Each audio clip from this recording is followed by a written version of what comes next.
Hoje a gente basicamente vai estar analisando junto o episódio 25 da terceira temporada de Hora de Aventura, chamado A Masmorra do Papai, e tentar se aprofundar no significado desse episódio, o que ele representa e o que pode ser utilizado de uma forma geral nas nossas próprias vidas. Porque por mais que Hora de Aventura possa parecer um desenho meio bobo quando a gente não assistiu ainda, na verdade possui uma carga emocional muito louca e ensina muitas coisas através de ótimas histórias que conta. Então pega o cafezinho e vamos lá. O episódio começa com Finn, Jake e Bimo brincando de forma descontraída no barco da casa da árvore deles, quando de repente surgem umas faíscas por ali, e quando o Finn corre atrás delas pra esmagar elas ou sei lá o que, ele acaba encontrando uma máquina holográfica que reproduz hologramas, é óbvio, né? Eles descobrem então que o pai deles, que já faleceu, deixou um holograma pra eles, dizendo que tinha criado uma masmorra repleta de monstros e desafios pra eles enfrentarem, o que obviamente seria muito difícil. No entanto, ele manda o Finn cobrir os ouvidos e revela pro Jake que a masmorra não passa de um teste para transformar o Finn num cara mais durão. E já era meio perceptível essa irritação do pai deles com a fragilidade do Finn quando ele chora enquanto está sendo segurado, por exemplo. E para ele, provavelmente o fato do Finn chorar constantemente era um sinal claro de fraqueza. E ele pensava que o filho dele nunca ia conseguir ser um cara forte se não largasse dessa fragilidade, se não tivesse um desafio à altura que tirasse isso dele. Por isso a masmorra. E logo já dá para pensar naquela frase, homem não chora, que é mentira, é óbvio. Antes do holograma acabar, ele diz pro Finn que ele não vai passar nem do primeiro desafio e chama ele de bebê chorão, tentando fazer o garoto ficar forte na base das pancadas emocionais, o que obviamente faz o Finn ficar extremamente confuso. Eles então vão até a masmorra e o Finn consegue derrotar uns monstros agindo com bastante inteligência, na verdade, fazendo com que eles cheguem assim na segunda mensagem que o pai deixou pra eles. O Finn então cobre os ouvidos e o pai deles relembra o Jake de que a masmorra é pro Finn parar de ser um chorão e aprender a tomar a frente nas situações. Porém, a gente sabe que o Finn não tem o menor problema em tomar a frente em situações difíceis, até mesmo se for colocando em risco a própria vida no lugar de outras pessoas, e não se importando com as consequências ou com a própria segurança, sendo assim basicamente a personificação da síndrome do herói.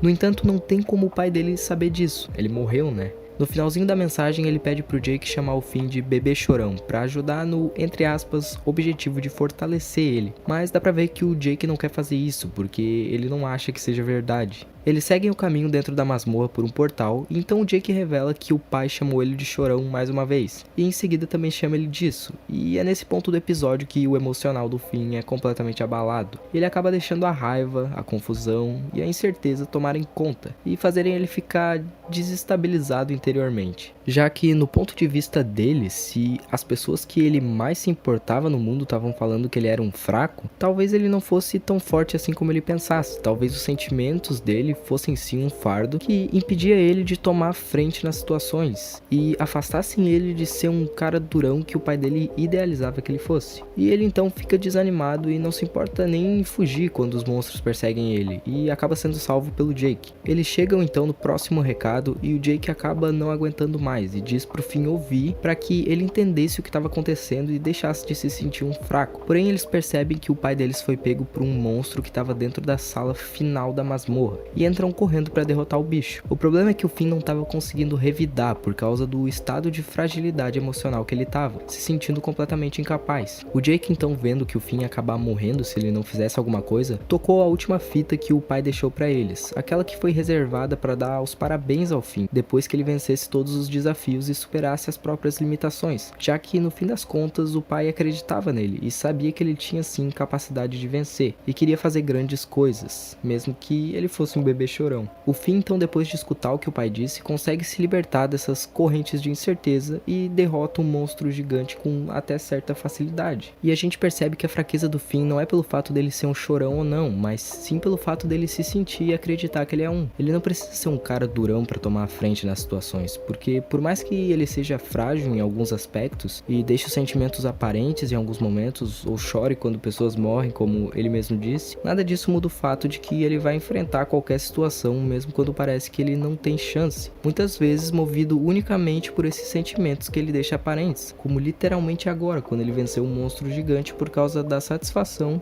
e do alívio de saber que o pai amava ele e que acreditava nele. Não chorar pode te fazer um cara durão, mas chorar pode te deixar imbatível.